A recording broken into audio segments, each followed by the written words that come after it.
For 5 years, I had poured my heart, soul, and savings into creating my perfect home in Willow Creek Estates. The crown jewel was my backyard oasis, a custom-designed pool with natural stone features and underwater lighting that transformed it into a magical retreat every evening. I had worked overtime for 3 years to afford it, sacrificing vacations and luxury purchases to make my dream a reality. Every weekend was spent on meticulous maintenance, keeping the water crystal clear and the surrounding gardens flourishing. It was my private sanctuary, my reward after long work days. Our neighborhood had always been peaceful and well organized. The Homeowners Association handled community matters efficiently under the leadership of Karen Mitchell, a woman known for her attention to detail and strict adherence to rules. While some neighbors complained about her inflexibility, I generally found her reasonable when approached respectfully. She kept our community standards high, which protected our property values and maintained the neighborhood's charm. We were not close friends, but our interactions had always been cordial and professional. The first hint of trouble came during our spring HOA meeting. Karen announced with obvious pride that her daughter Melissa was getting married in August. The wedding would be held at Karen's house, which boasted an expansive yard perfect for the ceremony. "It will be the social event of the season," Karen declared, her voice tinged with excitement. Nearly 200 guests, including several prominent business leaders and the mayor. I noticed how her eyes swept the room, gauging our reactions to her daughter's important connections. After the meeting, Karen approached me as I was gathering my things. "Your property looks absolutely stunning lately," she said, her smile warm but calculated. "That pool of yours is like something from a resort brochure." I thanked her for the compliment, noting how her gaze lingered on my backyard, which was visible through the community center windows. "You know, community support is what makes events like weddings so special," she continued. "Everyone pitching in, sharing resources for those once-in-a-lifetime occasions." I nodded politely, thinking she was suggesting I might help with flower arrangements or parking. My mind was already drifting to my weekend plans, installing new underwater lighting in my pool. Summer was approaching, and I had scheduled my annual vacation for the last 2 weeks of August. I had plans to host my brother and his family who were flying in from California. The children had been looking forward to swimming in my pool for months. 3 days later, Karen appeared at my front door, holding a binder labeled Wedding Perfection. Her smile was wide, but her eyes were calculating. "I have been thinking about Melissa's wedding," she began, settling onto my couch uninvited. "We have a slight logistical challenge with the reception." She flipped open her binder, revealing detailed diagrams of her property. "With 200 guests, we need an overflow area for people to relax between the ceremony and dinner." She turned to a new page, a satellite image of my backyard, circled in red marker.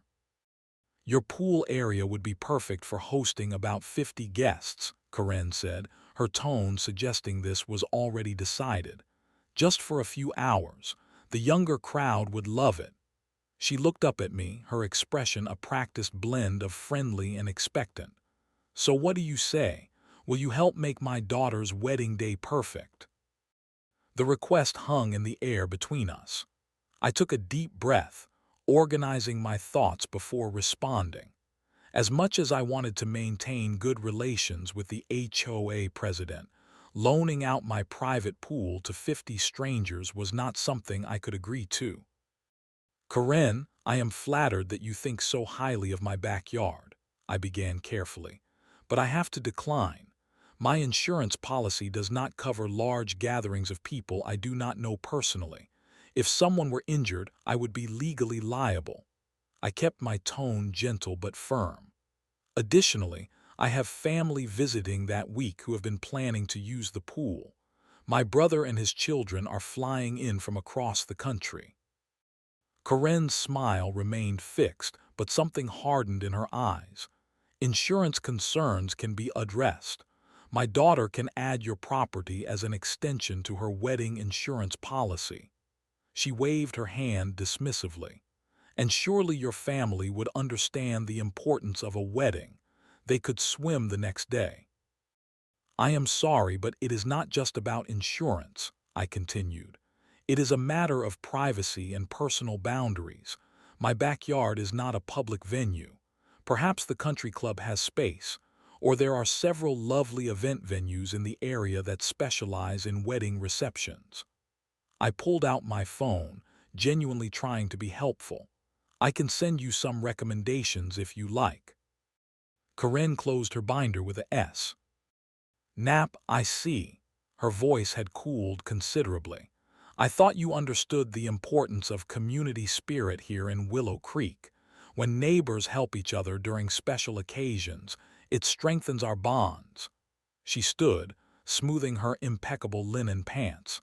"Not everyone appreciates what it means to be part of something bigger than themselves." Over the next 2 weeks, I noticed subtle changes in how neighbors interacted with me. Conversations paused when I approached during my evening walks. Mrs. Rodriguez, who usually chatted with me about her grandchildren, barely nodded as she hurried past my yard. I did not make the connection until the monthly HOA meeting, where Karen gave an update on the wedding preparations.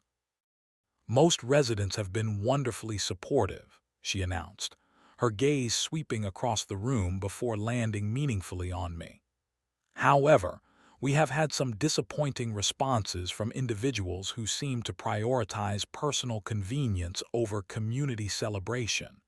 This is not the spirit that built Willow Creek Estates." Though she never mentioned me by name, several neighbors glanced in my direction. After the meeting, Robert from 2 doors down approached me. "So, why are you giving Karen such a hard time about the wedding? It is just for one day, right?" His question confirmed my suspicions that Karen had been discussing my refusal with others. More neighbors approached me over the following days. "Karen mentioned you promised to help with the wedding but backed out," said Lisa from across the street. "She is really stressed about finding a new location for the cocktail hour." Another neighbor commented, "Karen said you originally offered your pool but changed your mind. She has been scrambling to rearrange everything." The realization that Karen was actively spreading misinformation about me sent a chill down my spine. She was not just disappointed by my refusal. She was retaliating by damaging my reputation in the community. What had begun as a simple boundary-setting conversation was transforming into a neighborhood conflict, with me increasingly cast as the villain. Standing in my kitchen, watching neighbors avoid eye contact as they passed my house, I wondered if I had made a mistake. Was I being unreasonable? Was loaning my pool for a few hours truly such an imposition? Then I remembered my brother's excited texts about his children finally learning to swim this summer, looking forward to practicing in my pool. I remembered the thousands of dollars and countless hours invested in creating my private retreat. No, I decided. My boundary was reasonable. What was unreasonable was Karen's expectation and her manipulative response to my refusal. The situation escalated on a sunny Saturday afternoon when my doorbell rang repeatedly. Opening the door, I found Karen standing there with a young woman I recognized from photos as her daughter Melissa. "We were just in the neighborhood and thought we would stop by to look at the space," Karen announced, already stepping past me into my house without waiting for an invitation. "Karen, this is not a good time," I protested, but she was already leading her daughter through my house toward the back door. Melissa looked uncomfortable, her eyes downcast as her mother propelled her forward. "Melissa needs to visualize the space for the reception planning," Karen explained, as if this were a perfectly normal intrusion. "The wedding planner needs measurements and photos to arrange the seating." Once in my backyard, Karen began walking the perimeter of my pool deck, measuring distances with steps while dictating notes into her phone. "We will put high cocktail tables here," she indicated the west side of the pool. "The bar can go under that pergola. And we should rope off the deep end of the pool for safety." I stood frozen in shock as Karen pulled out her phone and began taking photos of my property. Melissa remained silent, her discomfort evident in her rigid posture and the way she avoided making eye contact with me. "Karen, please stop," I finally managed. "I have not agreed to this. You cannot simply walk into my backyard and start planning an event here." She looked up from her phone, genuine confusion crossing her face. "But this is for Melissa's wedding. The whole neighborhood is contributing in some way. The Johnsons are providing extra parking spaces. The Garcias are lending tables and chairs." She gestured dismissively. "Your pool area will only be used for a few hours. It is the least you could do." After they left, I sat stunned on my patio, trying to process what had just happened. Karen's sense of entitlement had reached new heights. She was no longer asking. She was planning as if my consent were irrelevant. 2 days later, an official-looking letter arrived in my mailbox, bearing the HOA letterhead. It cited community access bylaws and shared amenity protocols that supposedly required residents to make certain property features available for community events under specific circumstances. The letter stated that my pool had been designated as an overflow venue for the upcoming wedding, with a schedule of when setup would begin and how many guests would be present. It looked legitimate at first glance, complete with signatures and official stamps. I spent that evening combing through the actual HOA bylaws and confirmed what I suspected. No such provisions existed. Karen had created a fraudulent document to pressure me into compliance. My sense of violation deepened when I noticed her silver SUV driving slowly past my house multiple times a day. If I happened to be using my pool, she would slow down even more, watching me openly before driving away. The invasion of my privacy reached its peak when beautiful cream-colored wedding invitations began circulating through the neighborhood. Lisa brought hers over to show me, concerned about what she saw. There, printed alongside professional photos of Karen's backyard, was my pool area, labeled as the Sunset Terrace reception area. The invitation clearly directed a portion of the guests to use my backyard for the post-ceremony cocktail hour. "I thought you should see this," Lisa said softly. "It does not seem right that they are advertising your property as part of the venue without your permission." That same evening, I returned home to find unfamiliar tire tracks in my driveway and footprints around my gate. Checking my security camera footage, I was horrified to see Karen leading a woman, presumably the wedding planner, around my property while I was at work. They tested my gate, examined my patio furniture, and took extensive measurements. Even more alarming, the planner clearly used a key to access my gate, a key I had never provided. The final straw came the next morning when I received a formal notice from the HOA citing a complaint about insufficient pool maintenance and unsightly pool equipment visible from the street. The complaint was anonymous, but the timing made the source obvious. Karen was using her position as HOA president to harass me for refusing her demands. Standing in my perfectly maintained backyard, holding the fraudulent maintenance violation, I felt a cold anger replace my initial shock and confusion. Every attempt at reasonable discussion had been ignored. Every boundary I set had been trampled. Karen was not just being unreasonable. She was methodically attempting to force my compliance through manipulation, lies, and abuse of power. The following Monday, I took a day off work and consulted with an attorney specializing in property rights and HOA disputes. After reviewing my documentation, the fake bylaws, the unauthorized key, the wedding invitations featuring my property. She confirmed what I already knew. Karen had no legal right to use my property without consent. You are completely within your rights to refuse access to your property, the attorney assured me. However, she added with a concerned expression, these situations often go beyond legal rights. HOA conflicts can make living in your neighborhood extremely uncomfortable. Have you considered that this could affect your day-to-day life and relationships with other neighbors? I had indeed considered it.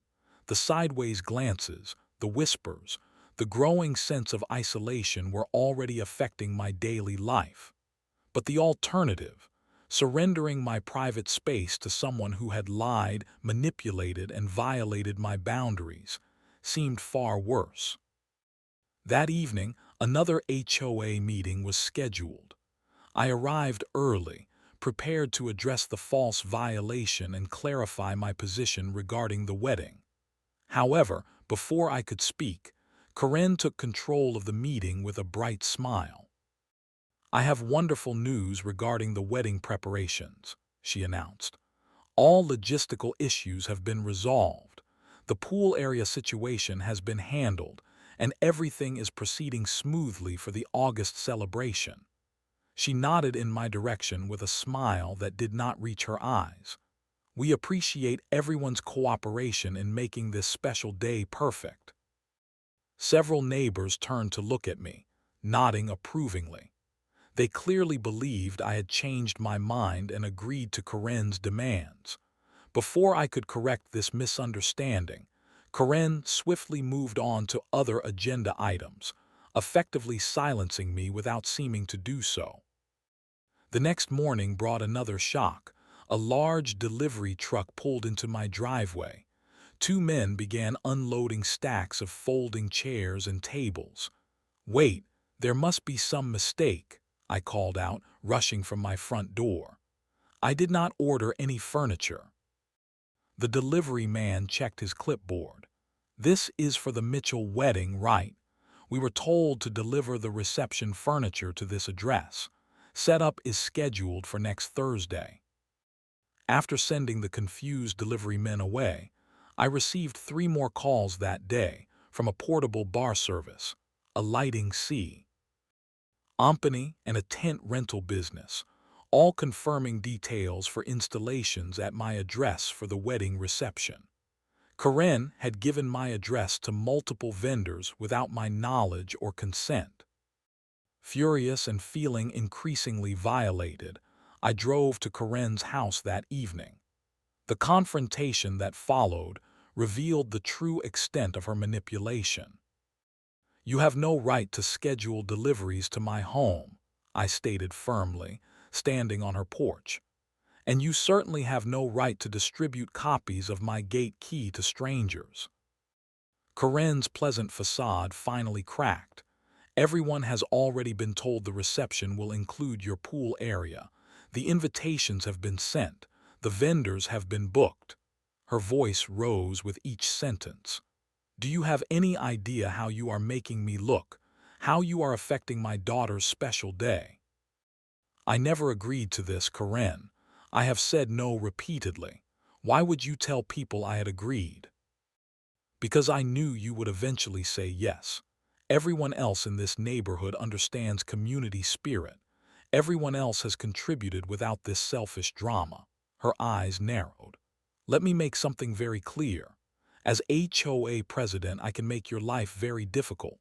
Every fence height, every paint color, every blade of grass on your lawn will be scrutinized. Is that really what you want? Over one afternoon of your precious time?"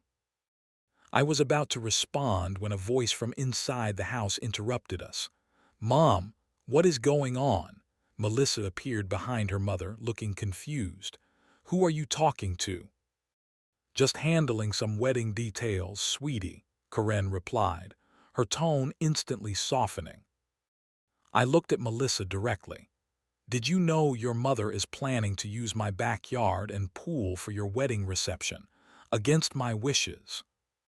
The young woman's eyes widened in shock. "What?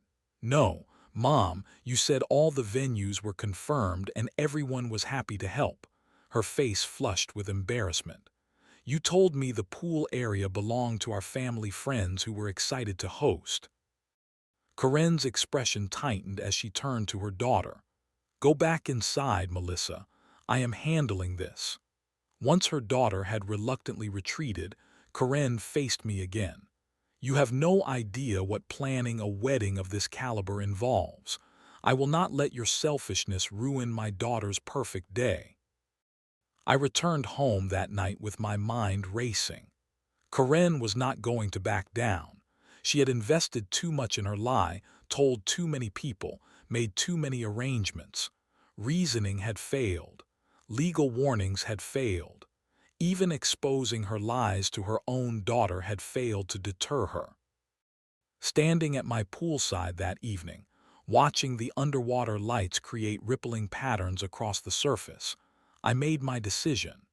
If Karen was determined to use my pool for her daughter's wedding regardless of my consent, then I would ensure she got exactly what she deserved, a pool experience no one would ever forget. That night, I began researching what at first seemed like an absurd question. How does one safely and temporarily transform a swimming pool into a giant mass of Jello? The internet, as always, contained information I never imagined I would need. I discovered that creating pool-sized gelatin was theoretically possible, but would require careful planning and precise execution. The chemistry was straightforward. Gelatin powder, water, and heat would create the basic structure. Food coloring would provide dramatic visual impact. The challenges, however, were numerous. How much gelatin would I need? How would I heat enough water? How long would it take to set? Most importantly, how could I ensure no permanent damage to my expensive pool equipment? I created a spreadsheet to calculate the exact requirements. My pool contained approximately 20,000 gallons of water. Standard gelatin recipes called for 1 packet per cup of liquid. The math was staggering. I would need thousands of packets to create a proper gel consistency. Industrial food-grade gelatin sold in bulk would be more practical and cost-effective. The technical issues were complex. I needed to heat the pool water to help the gelatin dissolve properly, but not so hot as to damage the liner or equipment. My pool heater could handle this task, but it would take hours to reach the optimal temperature. Timing was critical. The gelatin needed to be fully set by morning, when Karen would inevitably arrive to begin wedding preparations, but still fresh enough to maintain its jiggly consistency for maximum impact. I spent hours testing different formulations using small containers of water. Blue food coloring created the most striking effect, a vibrant turquoise that would be immediately visible from a distance. I documented the pool's current condition with detailed photographs and water quality measurements. Every piece of equipment was cataloged, and its function verified. I needed absolute certainty that my pool could be read to its original condition after the gelatin stunt. The ethical considerations weighed on me as well. I wanted to make a point, not cause lasting damage. My research confirmed that gelatin would not harm the pool's filtration system as long as I took proper precautions. I would need to turn off the pump and filter systems during the process, and thoroughly clean everything afterward. The gelatin would eventually dissolve back into liquid that could be drained and replaced with fresh water. Procurement presented another challenge.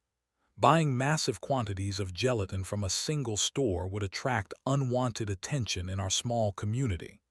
Instead, I mapped out 8 different grocery and bulk supply stores across 3 neighboring towns. Over the course of 2 days, I visited each location, purchasing reasonable amounts of unflavored gelatin powder at each stop, paying cash to avoid creating a paper trail. At some stores, I wore sunglasses and a hat, not to be suspicious, but to avoid recognition by any neighbors who might report back to Karen. My garage transformed into a staging area. Large plastic tubs contained pre-measured amounts of gelatin powder mixed with food coloring. Industrial buckets stood ready for the mixing process. I calculated that I would need to begin the operation no later than 2:00 a.m. to ensure the gelatin would be properly set by morning. When the night arrived, I methodically executed my plan. First, I disabled my exterior security lights to work under the cover of darkness. I carefully placed signs around the pool warning of emergency maintenance, chemical treatment in progress, do not enter, to deter any curious neighbors or unexpected visitors. At precisely 2:15 a.m., I began heating the pool water. When it reached the optimal temperature, I started adding the gelatin mixture, bucket by bucket. Using a repurposed canoe paddle, I stirred continuously to ensure even distribution.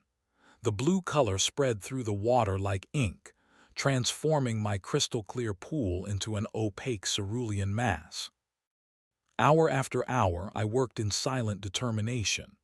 The neighborhood remained quiet, most houses dark as their occupants slept peacefully, unaware of the transformation occurring in my backyard. By 5:30 a.m., the last of the gelatin had been added.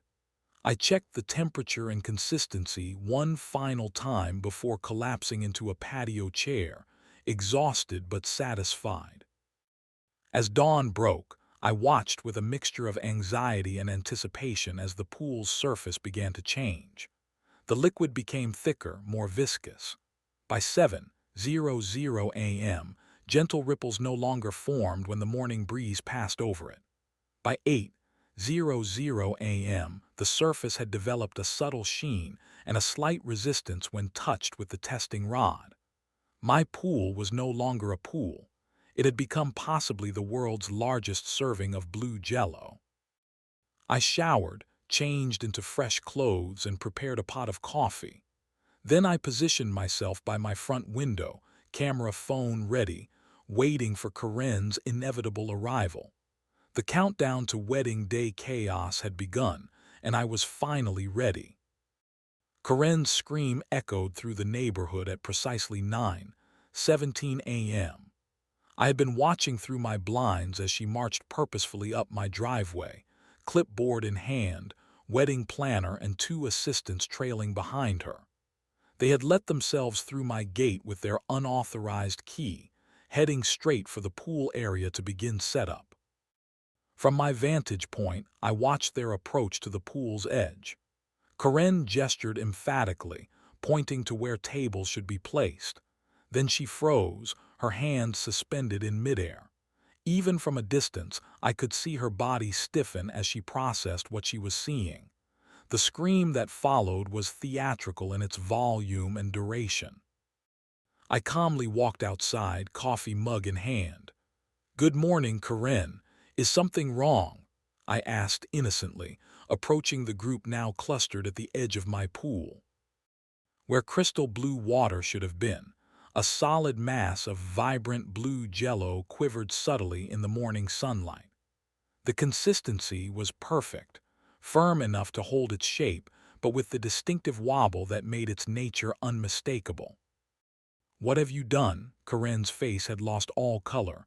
"What is this monstrosity?" "Oh, I decided to try something different with my pool," I replied casually. "I have been reading about alternative aquatic recreational options. Jello swimming is apparently very popular in some circles." The wedding planner's mouth opened and closed several times before she found her voice. "This is impossible. We have 45 guests scheduled to be in this area in less than 5 hours. She turned to Karen. "You assured me everything was arranged. You said the homeowner was fully on board." Karen ignored her, pulling out her phone with trembling hands. "I am calling emergency pool services. They can drain this and refill it before the ceremony." Her voice carried a note of Hysteria. "I would not recommend that," I said calmly. Gelatin this size would take days to dissolve and drain properly, and any attempt to rush the process might damage the pool liner or filtration system. I took a sip of my coffee. Besides, this is my pool. I have not authorized any pool services to work on my property today. The wedding planner was frantically typing on her tablet. There is no way to relocate 45 guests on zero notice. The main venue is already at capacity. She looked up at Karen accusingly. You told me this location was confirmed. Karen's phone call with the pool service was not going well. I could hear the confusion in the service representative's voice even from where I stood. Ma'am, what do you mean the pool is filled with Jello? No, we cannot send someone immediately. That would require specialized equipment we do not have on hand. No, we cannot guarantee same-day restoration. As Karen's voice rose in pitch and volume, a car pulled into my driveway.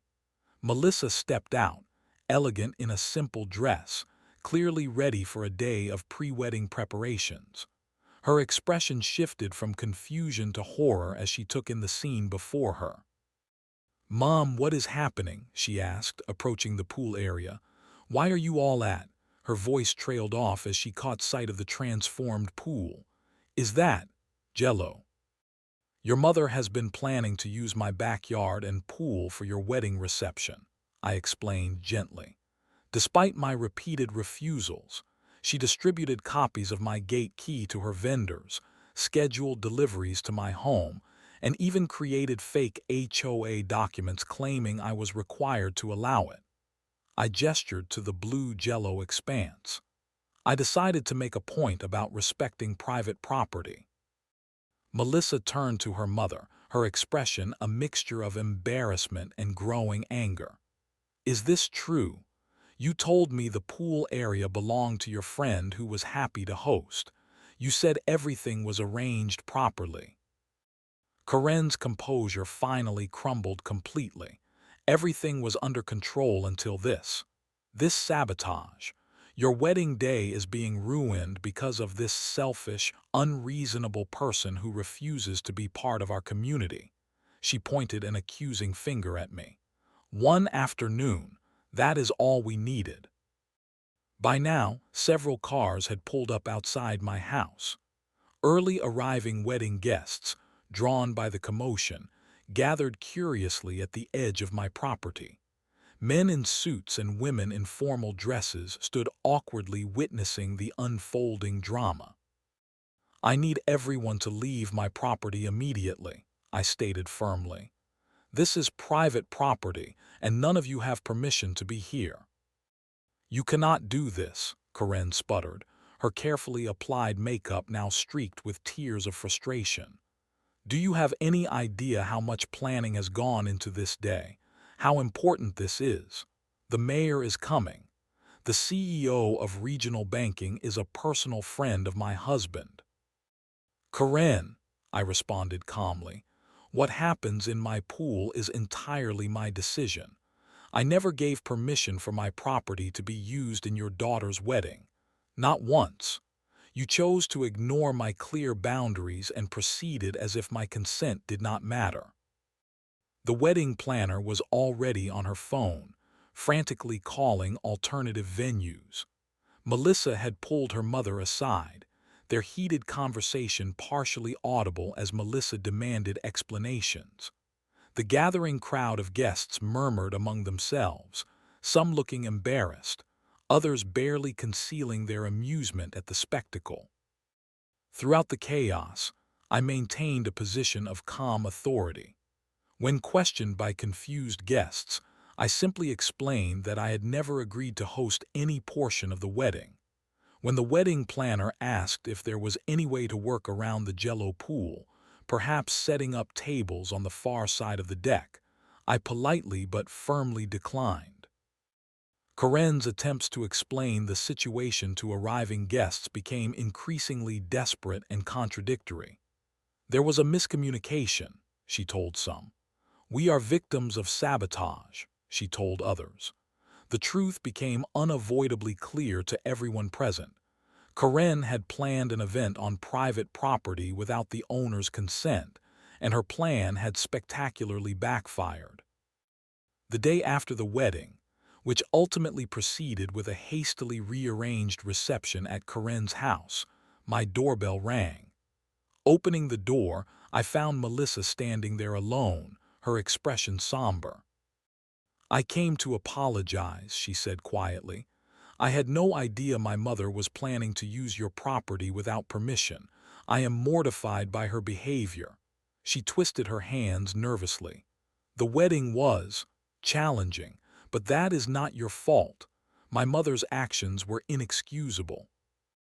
I invited her in, and over coffee, Melissa shared how her mother had always been controlling, but the wedding planning had brought out an extreme version of that trait. Everything had to be perfect, impressive, better than anyone else's event, she explained. When she fixated on your pool as the perfect backdrop for the cocktail hour, she simply could not accept being told no. "I am sorry your special day was complicated by all this," I told her sincerely. "Honestly, it was probably for the best," Melissa replied with a sad smile. "This was never the wedding I wanted. It was my mother's production from the start." She looked up at me. "And between us, the blue Jello pool story has already become legendary among my friends. Several guests told me it was the most memorable wedding they had ever attended." 3 days later, an emergency HOA meeting was called. The room was packed with neighbors, many of whom had heard various versions of the wedding day disaster. The community's mood had shifted dramatically. Where once I had felt isolated and judged, now many neighbors approached me with supportive comments and curious questions about the mechanics of filling a pool with Jello. Karen arrived last, taking her usual seat at the front. Before she could call the meeting to order, Robert from 2 doors down stood up. "I move that we discuss the recent abuse of power by the HOA president," he announced firmly. "Many of us have heard disturbing reports about falsified documents, misrepresentation of community rules, and harassment of a resident who was simply protecting their private property rights." What followed was a long overdue community reckoning. Neighbors shared their own experiences of intimidation and manipulation by Karen. The fraudulent HOA letter I had received was passed around, causing murmurs of concern. By the end of the meeting, a vote of no confidence had been called, and Karen was removed from her position as HOA president. Lisa, my supportive neighbor, was elected as interim president until formal elections could be held. Meanwhile, I documented the process of returning my pool to its normal state. Draining the Jello proved surprisingly straightforward. Once cut into manageable sections, it dissolved enough to be safely removed without damaging any equipment. A thorough cleaning and refilling later, my pool was back to its crystal-clear state with no lasting effects from its brief life as a gelatin monument to personal boundaries. In the weeks that followed, the neighborhood dynamic shifted noticeably.